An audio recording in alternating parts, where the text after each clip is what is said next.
Olá, estamos no podcast Movimento do Abril, o podcast de cultura, e vamos ter uma conversa com o Diogo Vaz Pinto, editor, poeta e jornalista, também com os 2700 Dias de Ferro, ou seja, com o Luís Perdigão e o Nuno Piteira, e com o Violet, também conhecida por Inês Coutinho, ou mais o contrário, que é música e DJ. Pronto, esta conversa, as regras são conhecidas, a gente vai falar dos vossos projetos, como é óbvio, vamos tentar evitar a pergunta de como é que tudo começou e o que é que vão fazer a seguir e tentar cruzar conversas e algumas coisas que vocês têm em comum, que certamente têm a ver com o uso da palavra mesmo na música eletrónica e da importância da palavra de poesia. E talvez eu começasse pelo Diogo a perguntar... Tu dizes a certa altura numa entrevista, das poucas que eu consegui apanhar, em que poesia não é biografia. Bom, porque isso hoje em dia ainda me parece uma coisa mais clara, porque começar por aí é começar por aquilo que é um dado adquirido, sobretudo numa sociedade que se está a tornar uma espécie de... um jardim de narcisos, em que as pessoas quase já não conseguem ver para o outro lado do lago sequer, só estão encadeadas com o seu próprio reflexo. E acho que a primeira condição do ruído no nosso tempo e da incomunicabilidade tem a ver com isso, com estarmos de tal modo embevecidos com as nossas próprias representações para uma audiência que há de vir e que nunca vem, obviamente, porque se toda a gente está à espera, não há nada a acontecer e, portanto, nunca chega ao tempo de ninguém. Quer dizer, nem há memória. E o que me interessa é, quando se fala de poesia, a primeira coisa que eu desafiaria até a maioria dos poetas a tentar dizer o que é poesia. Que eu acho que a maioria dos poetas não sabem. As próprias pessoas, essa é uma das condicionantes mais gravosas, que mais pesa na poesia, que é à medida que os poetas vão andando, parecem uns presidiários a arrastarem uma bola pesada, que é aquela coisa da ideia que as pessoas têm, é que os poetas lá estão a criar umas imagens, no fundo umas parvoíces. A ideia de lírica hoje em dia é uns tipos que dizem umas obviedades bonitas, embelezam naquilo que já é óbvio. E para mim o que é a poesia? É a criação da linguagem, outra vez. Nós achamos que falamos com o baralho da linguagem toda. Ora, a primeira coisa que já foi suprimida há muito tempo foram os jokers. Ninguém sabe para que é que servem os jokers na poesia. Por isso os poetas que ocupam essa função são logo postos de fora. Nós nem sabemos o que é o carnaval. Andamos a fazer estas representações do Halloween importadas, mas nada disso significa, por exemplo, o carnaval. E o carnaval originalmente tem uma representação muito importante, que é aquele dia em que as pessoas despem o figurino habitual e se permite entrar num jogo de uma violência que tem a ver com...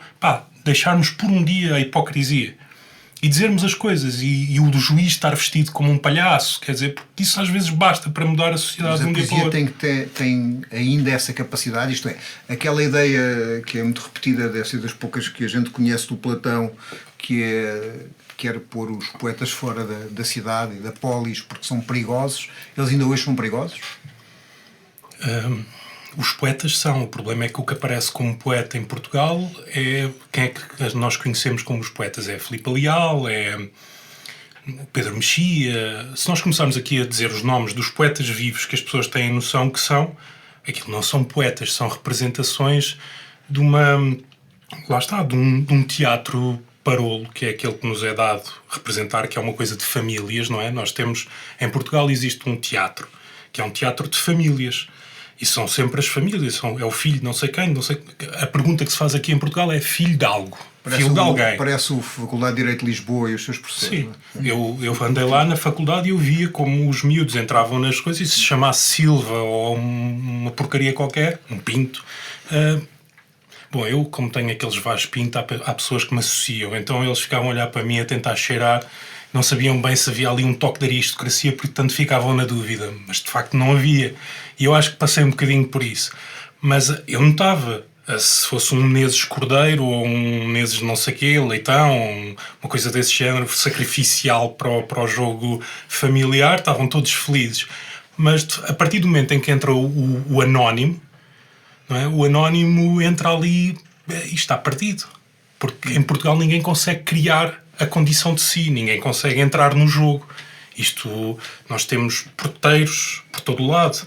Isto é uma sociedade dos porteiros. E, portanto, quem é que está no meio? É estas famílias. E depois, portanto, quando se fala de poetas, a primeira pergunta é mas o quê? Do que é que se está a falar? Quem é que são os poetas? É que se for um poeta, a primeira coisa que se nota é o seguinte: é a maneira como ele faz rilhar a linguagem. Que é a coisa que o poeta tem, é um instrumento, apesar de tudo, há uns tempos era uma coisa muito mais com lâmina. Hoje em dia já não há essa faca só lâmina da linguagem, porque as pessoas já não percebem. Às vezes as pessoas percebem que há ali uma capacidade de arrepiar a língua, mas as pessoas não percebem para que é que isso serve. Porque toda a gente está convencida que fala, toda a gente está convencida que tem acesso à língua. Isso, para já, é um processo muito limitado hoje em dia, porque os meios mediáticos são meios de sacrifício da linguagem permanente. A linguagem é o acesso às ideias, ao pensamento. Portanto, se nós temos a entrada bloqueada, a partir daí é muito difícil começar a falar sequer. Portanto, não há representação. Por isso é que hoje em dia as lutas são lutas daqueles agentes excluídos para tentarem ganhar um espaço de afirmação, direito à voz. Agora, digam uma coisa, vocês têm um projeto que é uma viagem de comboio. Nesta sociedade em comunicabilidade, tenho dificuldade em pronunciar esta palavra, quando vou do metro, eles estão todos a olhar para o telemóvel. Como é que vocês conseguem contar a história dessas pessoas e passar a comunicar qualquer coisa? O que é essa viagem de comboio? Em primeiro lugar, agradeço a pergunta, acho que faz sentido. Hoje em dia serão os smartphones, no outro tempo seriam outras coisas, os jornais. Até há uma imagem engraçada das pessoas no comboio, acho que era em Nova Iorque, em que tinha toda a gente a ler as notícias e faziam um contraponto também com hoje em dia, com tudo aliado no telemóvel. Portanto, eu nem iria ao ponto de limitar isso pelos estímulos do telemóvel. Eu acho que é um estado em que a sociedade se encontra de uma forma geral aliada da realidade. E o comboio permite-nos ter esse espaço poético também, não é? Que no fim e ao cabo uma estação de comboios é um não lugar, não é?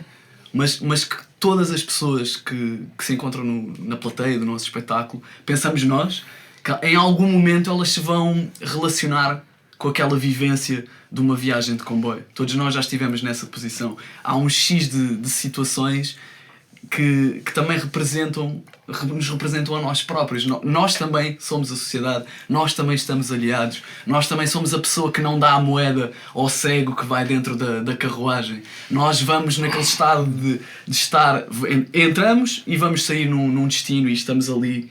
Tu viste uma série, salvo erro, de origem coreana, de um filme coreano chamado Snowpiercer, acho que é assim o nome. Não conheço. Que é uma história distópica em que eles tentam arrefecer o mundo e o mundo, portanto, o mundo de facto arrefece, fica gelado, e então os ricos constroem um comboio que anda à volta do mundo. Okay. E há os pobres, há os criados e os ricos, e aquilo tem uma estratificação social, e há uns pobres que tomam de assalto a última carruagem, e é a história do conflito entre os pobres e os ricos dentro de um comboio. O comboio de linha de Sintra é isso? Há algum conflito social que espelhe o comboio de linha de Sintra das pessoas que vêm de Lisboa? Sim, de Sintra para Lisboa? Há um desequilíbrio, há uma lacuna, há um espaço entre essas duas posições, e pelos nossos olhos está bem vincado que a periferia, em relação ao centro, sofre de outras carências. Então o espetáculo é refletir um pouco nessas situações que às vezes nos passam ao lado, porque são tão corriqueiras, já é tão normal isso existir, que parece que há aqui um sedativo coletivo. E o 2700 Dias de Ferro vem esperar que as pessoas tirem os olhos do telemóvel, ainda que não o tenham na mão, no nosso espetáculo, e que sejam convidadas a vir connosco nessa viagem. Entre essas descompensações entre os mais pobres e os mais abastados, não é? Há essa relação no comboio de Sintra, na linha de Sintra, que nós presenciamos todos os dias, e é isso que nós queremos trazer também com o espetáculo, é apresentar essa diferença de um outro modo, através das próprias personagens que o vivem. E é esse o objetivo, esperamos que consigamos chegar às outras pessoas. Tentar apontar um foco, neste Porque caso, para as o espetáculo em viagens. si também fala de várias posições sociais, fala daquele que não tem dinheiro para o comboio, fala daquele que anda no comboio a pedir dinheiro, fala daqueles que viajam no comboio para ir buscar dinheiro, não é? Pronto, há uma necessidade que aglutina toda essa viagem e que o 2700, através das suas personagens, vem dar realmente essa deslocação entre as posições sociais, porque há uns que não têm dinheiro para nada, nem sequer para o bilhete, não é? Mas que há um movimento coletivo de toda esta população que trabalha para adquirir esse dinheiro, não é? Ou o pouco que tem, para continuar a viver. E então esta é a imagem que nós queremos transmitir com o nosso espetáculo. Bom, Inês, ou Violet, tu estás em grande parte da tua música, as palavras não existem, mas tu comunicas qualquer coisa e tens posições. No coletivo Mina fizeram vários espetáculos por causa LGBT, contra a homofobia, etc. Tens um empenhamento social. Isto é, como é que a música eletrónica, a ideia vulgar da música eletrónica e da música DJs, é música para a gente, são martelinhos para a gente abanar o capacete, é a simplificação. Como é que ela pode transmitir como uma linguagem qualquer coisa? Como é que é esse processo? Eu sei que também fazes poesia, portanto também acompanhas isso, mas como é que tu consegues... é um bocado uma pergunta um pouco cretina, mas é assim, como é que tu consegues defender determinadas causas com música? É pela tua presença ou a música em si é também uma forma de as comunicar? Eu acho que tanto a minha presença como a música em si é uma forma de as comunicar. Por um lado, enquanto mulher na música eletrónica, que realmente só nos últimos, se calhar, 10 anos é que há mais alguma visibilidade para a mulher na música eletrónica, ou seja, só essa existência e essa resistência já é em si, não é, uma declaração política de alguma forma, ou pelo menos um gesto que em si é intrinsecamente político. Depois, toda a outra parte de que arte é esta que nós fazemos e que à superfície pode parecer apenas um escapismo, eu acho que aí a missão que eu acabo por tentar fazer é puxar um bocadinho esse fio e perceber porque é que nós precisamos desses martelinhos de vez em quando e de estarmos numa espécie de uma realidade paralela criada e curada por nós, em que as luzes são diferentes e piscam de uma maneira diferente, as pessoas estão vestidas de uma maneira diferente, a música está muito mais alta do que seria necessário, até há quase ali uma componente de privação, não é privação, mas de dor, não é tudo fácil. Quando se vai sair à noite é difícil, temos que ficar acordados até às 6 da manhã, temos que estar sempre a dançar, temos que levar com aquelas luzes e com aquela música. Porque é que nós queremos exacerbar estas coisas todas e criar uma realidade diferente? E se olharmos, se calhar, um bocadinho para a história que deu origem à música eletrónica, conseguimos encontrar as respostas.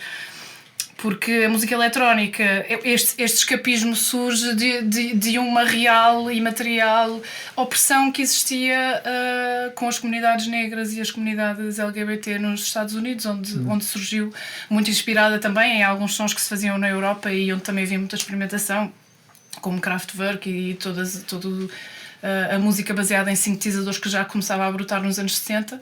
E depois aparece em Nova Iorque, Chicago e Detroit esta comunidade negra, sobretudo, que não tem acesso às mesmas ferramentas, nem à mesma visibilidade, a pegar nos instrumentos que ninguém queria que estavam a ser vendidos ao desbarato, como por exemplo drum machines que eram consideradas obsoletas ou emuladores de baixo que falharam comercialmente e que por isso estavam deixados ao abandono em lojas de segunda mão a preços muito baratos, e uma comunidade mais desfavorecida, ou seja, materialmente a classe mais baixa, não é? Vai buscar estes instrumentos e faz a verdadeira experimentação, não é, de um lugar de necessidade e de espírito de iniciativa, e acaba por ser também uma criação muito pura, na medida em que se inventa nova música por necessidade, mas também para fugir, se calhar, de um ambiente em que a segregação, a violência policial são o dia-a-dia destas pessoas. E para mim é incrível ver que estas pessoas conseguiram ir buscar aquela criança que nós temos todos e que às vezes a perdemos porque temos que se calhar ter 2 empregos para conseguirmos sustentar a nossa família, encontrar essa criança e essa experimentação que é a que eu valorizo mais, não é? Às vezes falamos de uma maneira muito académica do que é realmente inovar e experimentar, e eu gosto de nos lembrar que às vezes experimentar não é pormos mais camadas em nós e sermos mais complexos e mais sofisticados, é tirar coisas e voltarmos a um estado de encantamento que perdemos por causa do sistema capitalista em que vivemos, na minha opinião, e todas as demais ramificações que fazem com que nós Mas como é que esse lugar de encantamento deixa de ser um lugar de alienação e no fundo estás a escapar à realidade que está de fora e torna-se um lugar de mudança mais concreta? Eu acho que depois, a partir do nascimento desta música, também cresce um sentido de comunidade entre as pessoas que a estão a fazer e as que estão a dançar. E depois cria-se uma coisa muito interessante que é uma fusão muito, não é? Não sei, a fusão da fruição e da criação da cultura ficam muito mais embebidas uma na outra, porque as performances ao vivo desta música eram os únicos momentos em que na altura as pessoas a podiam presenciar, então havia uma espécie de uma cocriação em comunidade. E as pessoas, ao sentirem-se mais seguras juntas sob este teto em que o que interessa é ouvirmos estes novos sons e estarmos juntos, porque ninguém quer estar sozinho. Então, em ambiente de clube, ninguém quer estar sozinho, que é muito engraçado. Ninguém que vai para uma discoteca quer que ela esteja vazia. Nós queremos estar lá juntos. Queremos que seja tudo muito diferente, mas queremos estar lá juntos. E isso é uma coisa que depois nós trazemos para, mas não estão, para o nosso dia-a-dia. Às vezes, em discotecas juntos e sozinhos?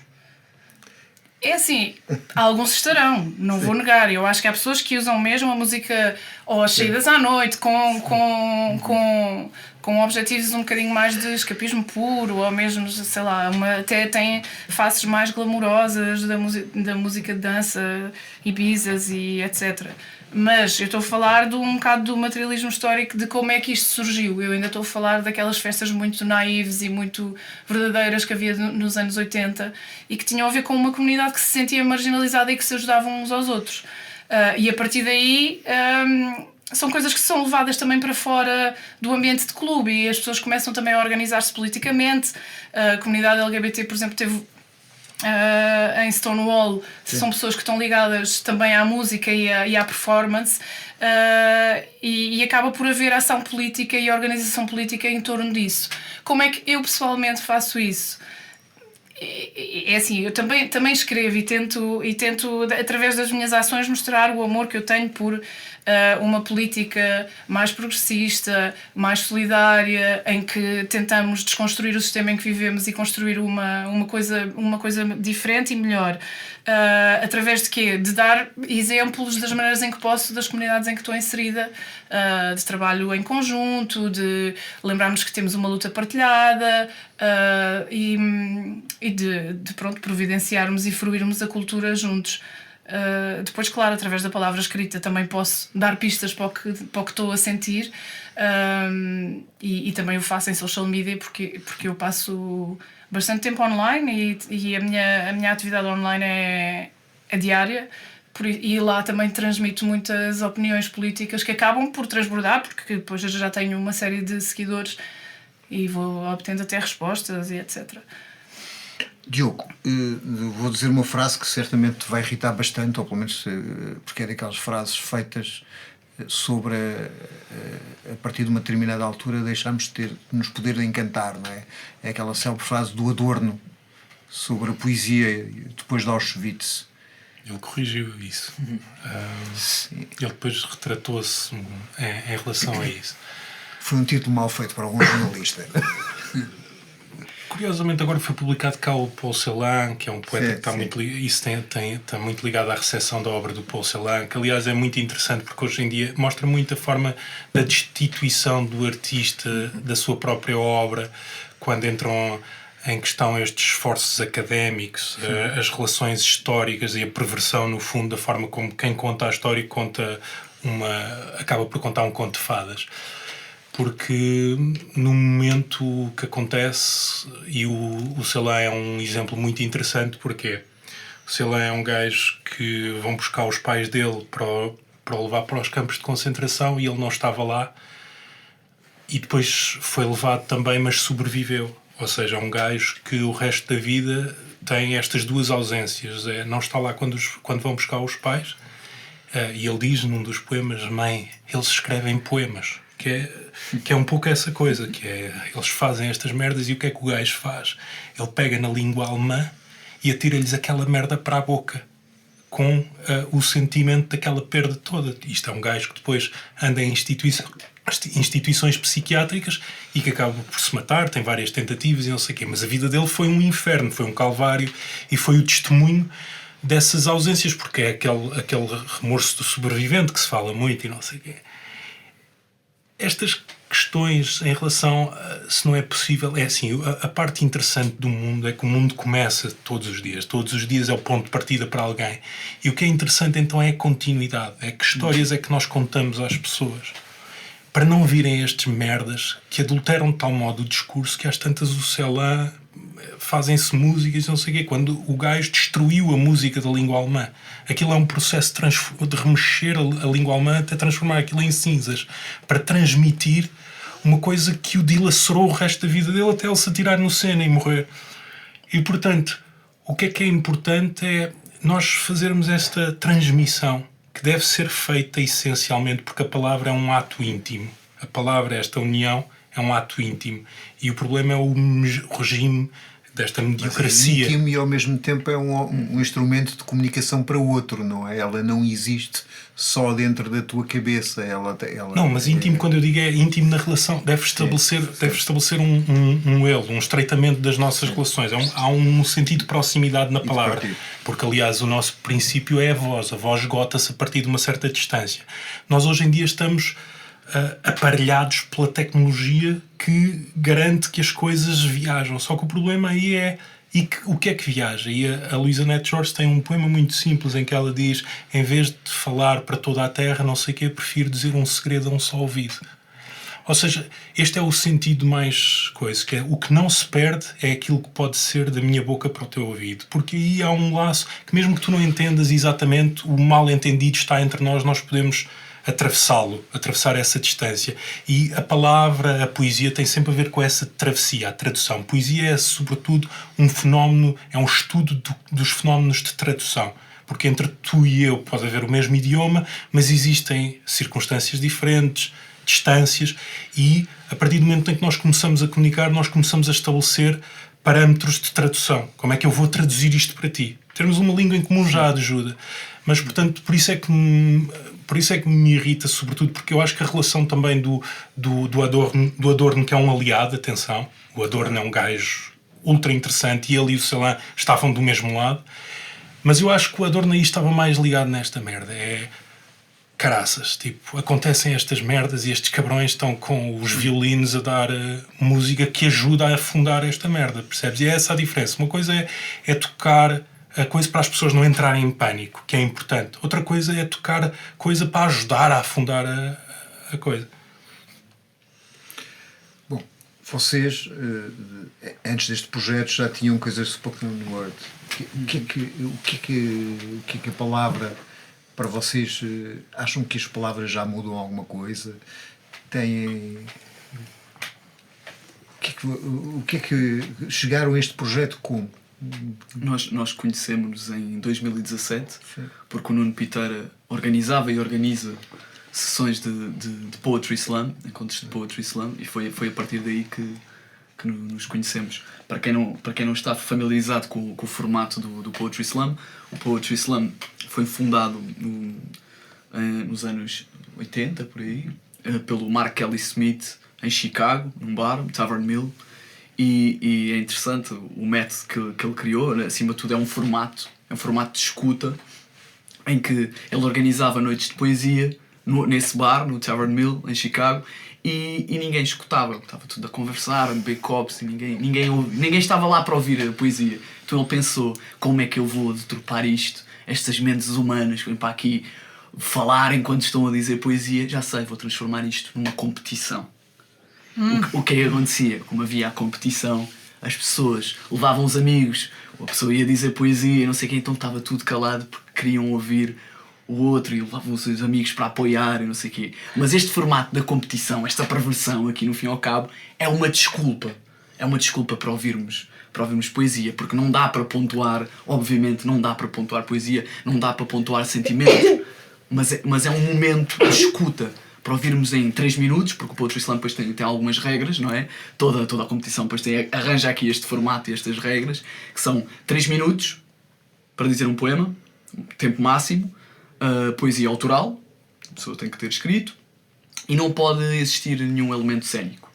Ou seja, se eu me apresentar, vou com a roupa com que levo vestido, não posso puxar de um cigarro ou de outra coisa. Não podes fazer qualquer. como os deputados fazem agora, pôr Lego, Exato, exatamente. bananas, Estarem lá no computador, não é? Sim. E foi através do Poetry Slam, que é esse formato de poesia, Que se conheceram. que nos conhecemos. Quem é que ganhou a competição? Nesse dia fui eu, por acaso. Fui eu. Mas o Nuno estava organizado. Ah, Mas acho que já tivemos em contextos em que estávamos a concorrer juntos e a história foi de outra forma. Mas acho que o mais importante desses momentos são os amigos e são os laços que nós acabamos por estabelecer, não é? Lá está, como a Viola também referia, este sentimento de comunidade que também existe na partilha do momento artístico, não é?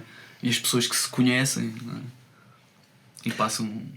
não, estava o Diogo a falar sobre a tradução, portanto, depois do Babel a gente precisa de tradução, não é? Porque falamos línguas diferentes e elas soam-nos de forma diferente.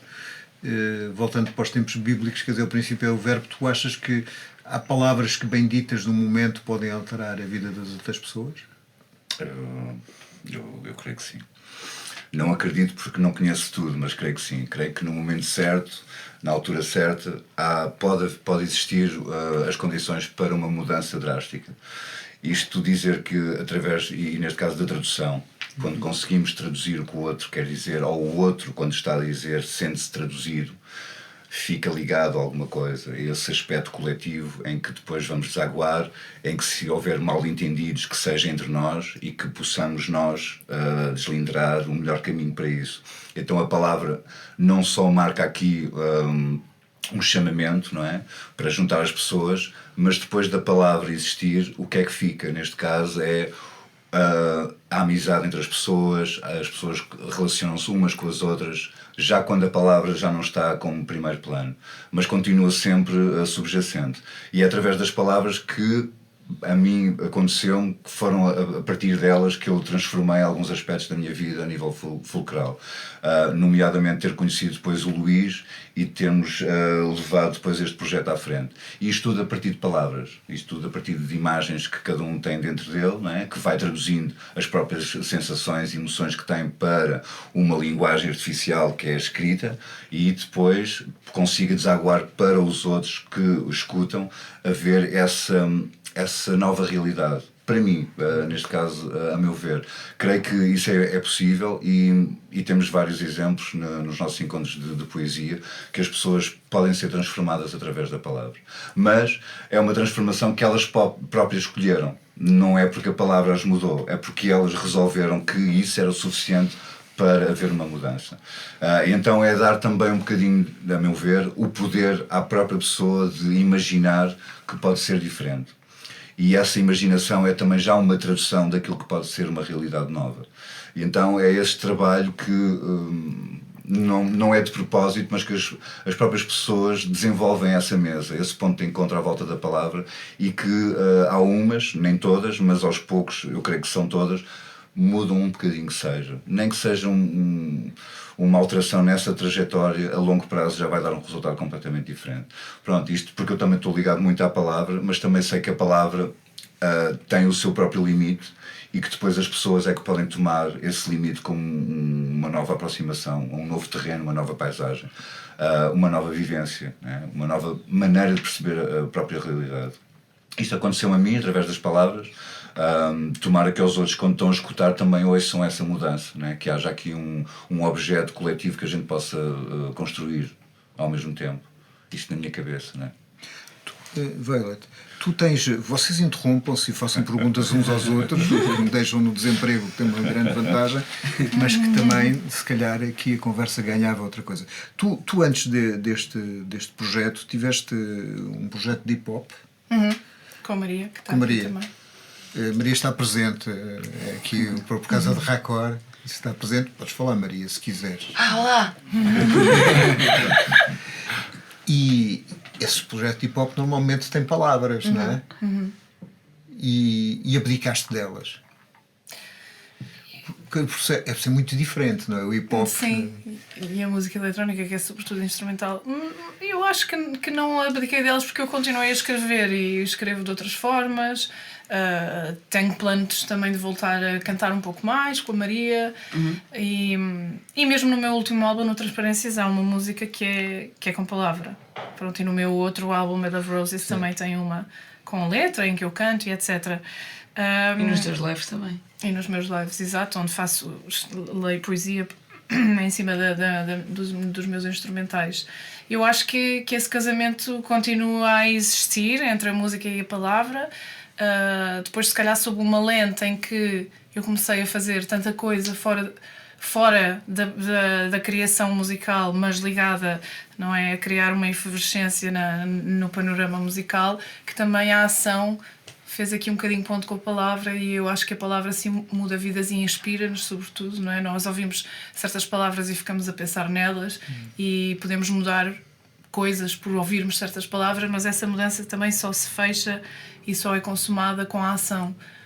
Por isso agora estou numa fase em que há uma citação da Bell Hooks que é "Love is as love does", e eu quero levar este amor, não é, que eu tento cultivar com a música e com a palavra também para a ação, não é? Que acho que é o serviço que nós temos que pagar à humanidade, fazer também ações pelos outros e pronto, e a palavra também não deixa de ser uma ação se for partilhada, se for editada, etc.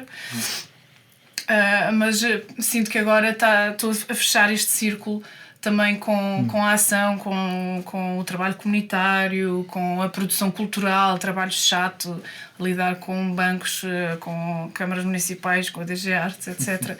Tudo isso, não é? O lado de produtora cultural que eu acabo por também ter que ter, também me deu aqui muito alento, não é? Também há maneiras artísticas de o fazer, porque acreditem que às vezes é uma improvisação.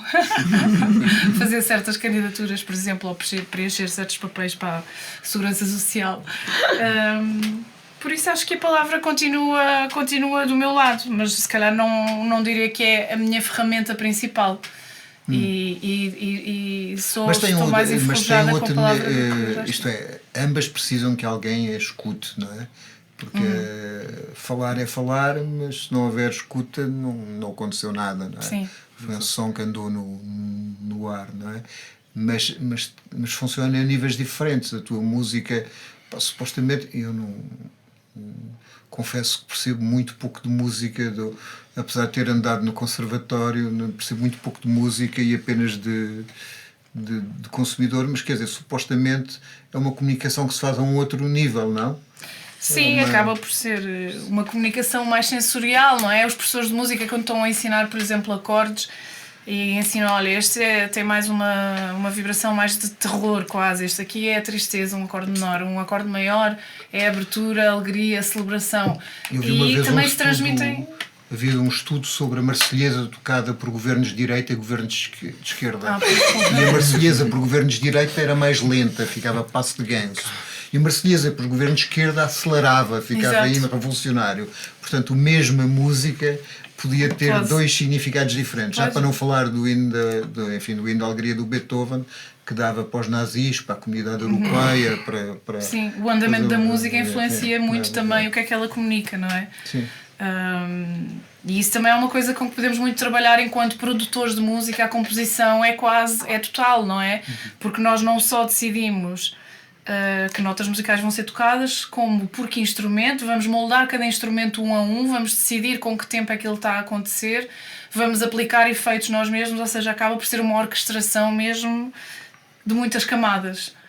E também transmite muita coisa, se calhar não verbal, embora também existam palavras, mas sobretudo não verbal, mas há muita emoção e muito sonho e... Sim, e mas muito... desde o Jericó que não derrubam muralhas, não é? Desde as tropas de Jericó que não conseguem derrubar. Não é? Sim, não. Ou algumas. Pá, Diogo, isto é um bocado o ovo e a galinha, mas o nosso pensamento é um bocado um fruto das palavras, não é? Se nós não tivéssemos... eu penso que há um romance do Paul Auster que é a trilogia de Nova Iorque, não sei se leste, que ele enfia alguém dentro de um quarto fechado para conseguir apanhar a linguagem que para-exista todas as linguagens nessa pessoa. Mas são as nossas palavras que nos fazem pensar, não é? Deixa-me... Eu não conheço bem esse trabalho, mas em relação ao que vocês estavam agora a falar, e pegando uma vez mais no Adorno, que era um gajo que estudou muita música, há uma coisa interessante que é, quando ele já era uma figura de grande prestígio e tal, ele apresentou numa sessão na universidade um tipo que na altura era um jovem poeta, assim uma grande promessa, que é um tipo chamado Hans Magnus Enzensberger. E o Enzensberger, que hoje em dia é um homem de 90 e tal anos, e que é um tipo que pensou a questão toda da Europa, não sei o que, ele tem um ensaio brutal, assim, para qualquer pessoa. Eu agora não vos consigo dizer o nome do ensaio, até porque ele não está publicado em Portugal, mas é um ensaio muito interessante, em que ele demonstra que muitas vezes os artistas que têm mensagens sociais, em que está tudo certo, dizem as coisas certas, mas depois tu vais ver a arte, em que ele dá-te exemplos de artistas que eram uns reacionários, só que depois na arte eram tipos, pá, que estavam a revolucionar aquilo tudo. E depois ele vai a um ponto em que fala de um momento em que há um tipo ligado à coisa do Stalin, não é? E que eles estudaram coisas musicais de tipos que as mensagens, as entrevistas que eles davam, pessoas absolutamente pacatas. Só que depois naquela música dos gajos, eles percebiam que aquela música, que não tinha palavras, não é? Só que aquilo fazia com que as pessoas sentissem e tivessem uma espécie de perturbação. E às vezes a palavra, aquilo que é essencial há artistas que não sabem falar. Só que eles são movidos. O Herbert, a pergunta que ele fazia perante uma obra literária é: tem inferno? E eu acho que aquilo que faz um artista é se ele sente o inferno e se ele absorve esse inferno e se ele fica magoado. Eu acho que um grande artista é um tipo que carrega um reflexo do mundo que está ali. Ele está ali, muitas vezes quieto e não sei o que é isso. E depois ele diz uma frase e tu sentes a frase, como acontece muito no Cesarini, um tremor de terra na pele das coisas. Sim, não é das boas intenções que é Sim, feita a arte. É feita qualquer coisa que lá está dentro e que tem uma espécie de... Quer dizer, transcende a própria coisa, não é? Transcende, assim, tu usando na literatura, não é? Por exemplo, o Céline, não é? Quer dizer, o Céline tinha as posições políticas que tinha, e se o lês A Viagem ao Fundo da Noite, não é? Quer dizer, qualquer pessoa que esteja na merda simpatiza com aquilo, precisamente porque essa é que é a questão, é que nós podemos ouvir um traste absoluto, mas nós vamos empatizar com a noção de que aquele tipo percebe que isto não está bem.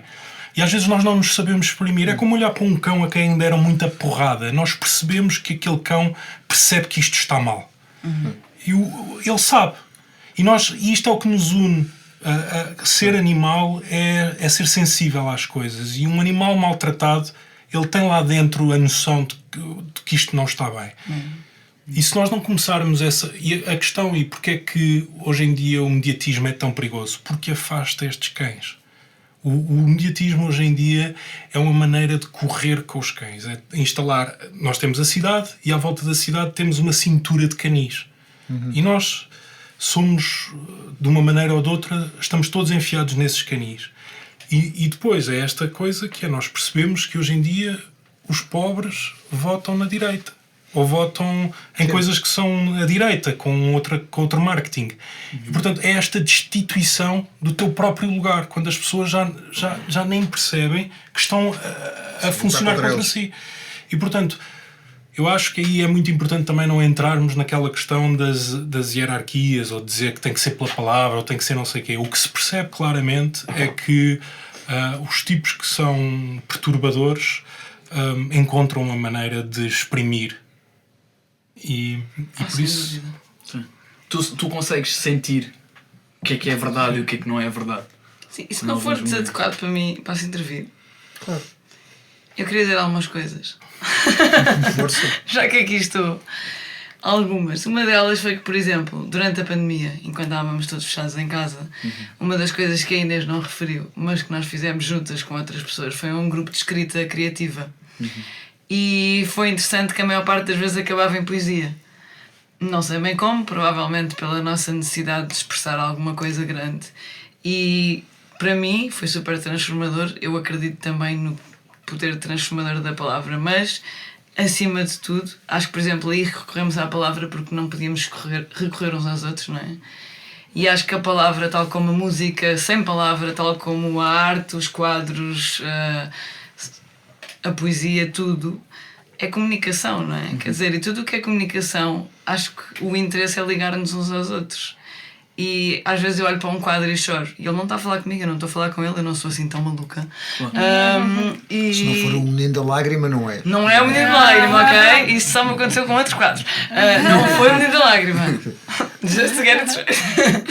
Mas acho que acima de tudo é sobre comunicação, não é? Quer dizer, e eu também faço música e eu sei o que é que quero expressar. Eu não posso garantir é que ele vai chegar à pessoa da mesma forma, mas essa é a beleza às vezes de não usar palavra. E acho que até é um bocado gatekeepy de sentir que é necessário usar a palavra para comunicar. Porque tantas vezes não é necessário. E tantas vezes é, ok? Nada contra nenhuma das formas. E todas as outras 1000 formas de comunicação, eu acho que o mais importante acima de tudo é exatamente não termos a vista unilateral, pronto, de estarmos todos na periferia a sermos absorvidos por uma mídia completamente controlada. Desculpem lá a soar a teoria da conspiração, mas it is what it is. Sou eu a falar. Mas de pessoas que me dizem coisas que eu sei que não fazem sentido com o que elas pensam. Porque há manipulação em todo o lado, não é? A palavra também pode ser manipulada, tal como a música pode ser manipulada, o discurso pode ser manipulado, a publicidade pode ser manipulada, enfim. Acho que aqui o que importa em relação à música eletrónica e à arte em geral é que nos mantenham unidos e que nos... Ou desunidos. Ou desunidos, se assim for preciso, mas que acima de tudo haja uma clareza na comunicação que queremos passar e ao mesmo tempo haver a presença de espírito para perceber que o que eu vou dizer não vai ser recebido muitas vezes como eu o queria. E que o que a pessoa me vai dizer eu também não vou entender da mesma forma.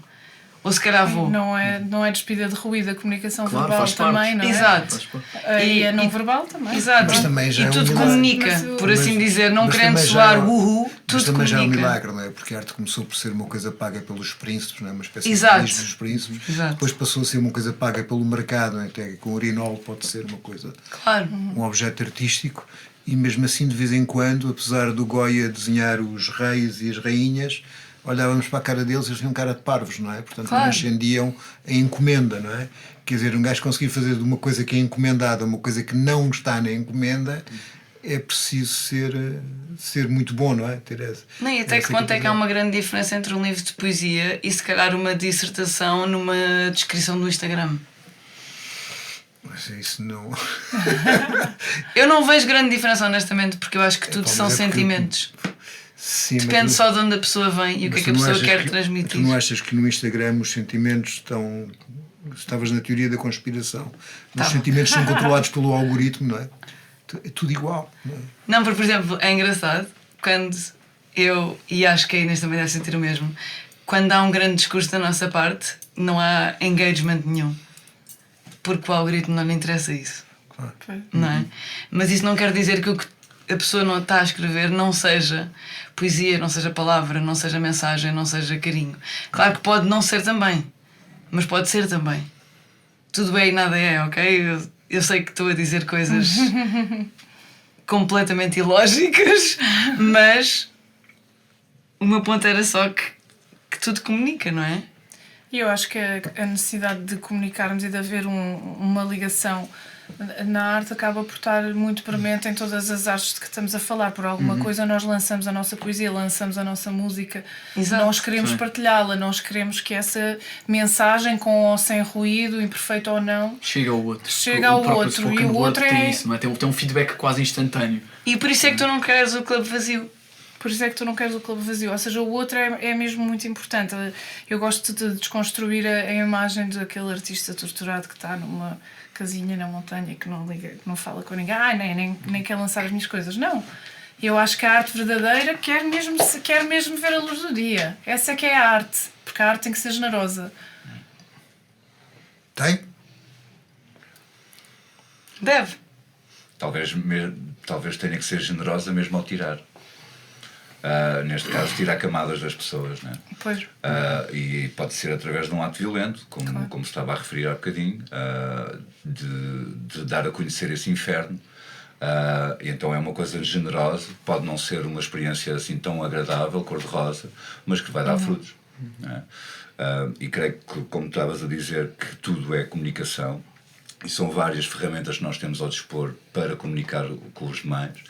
E temos a imagem, temos a música, temos a palavra, ou seja, a nossa imaginação tem um leque de ferramentas ao dispor, dos quais muitos não sabem utilizar, nem sequer sabem que a ferramenta está lá, mas isto são os nossos cérebros a falar com os cérebros dos outros e a tentar arranjar uma realidade que a gente consiga sentir-se ligados a qualquer coisa. E não à solidão, que parece que é um comum geral no mundo, que as pessoas estão, posso estar errado, mas perdidas na sua própria companhia. E deveria ser o contrário, as pessoas deviam se sentir acompanhadas por si e querer estar acompanhadas pelos demais. QB, né? Em doses. Depois desta parte do grande vazio, nós vamos mais ou menos acabar perguntando aos vários participantes. Tu tens um concerto agora No Planeta Mamas, dia 4, que eu disse que eu lhe chamei o Planeta Mamas. Também é. Há muitas mamas. Começaste lá, não é?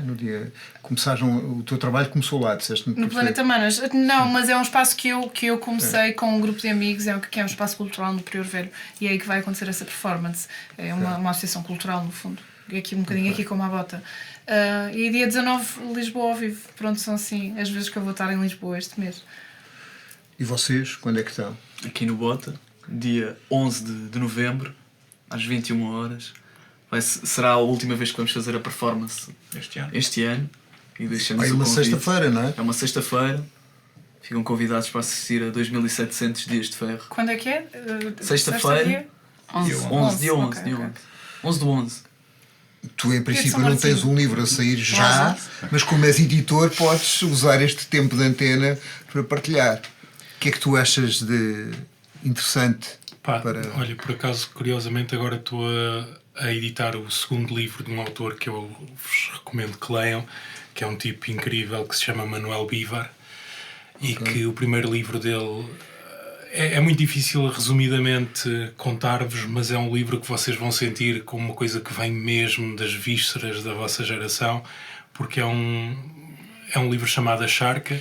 E agora... Foi muito simpático incluir-me na vossa geração, eu fiquei... Não, sim, o que eu digo é as pessoas que neste momento sentem que a antena está a apanhar frequências da lambada dos aliens e não propriamente do que nos interessa.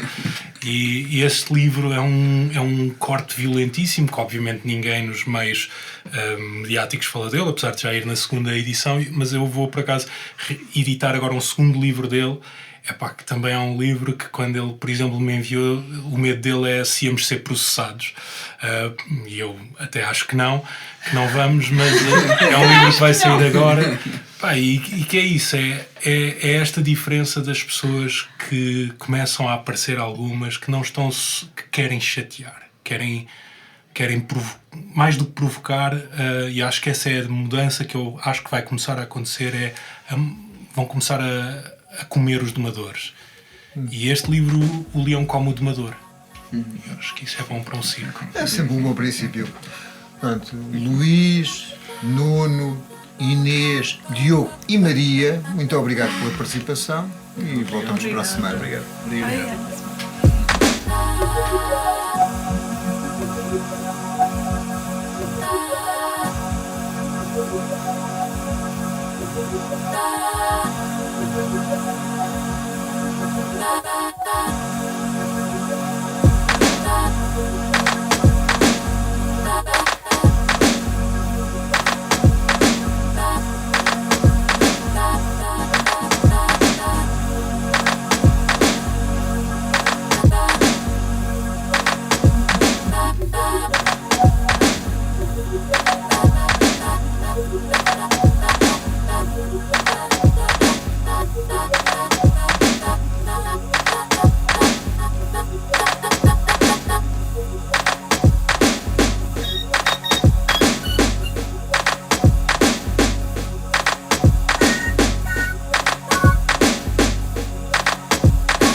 Bye.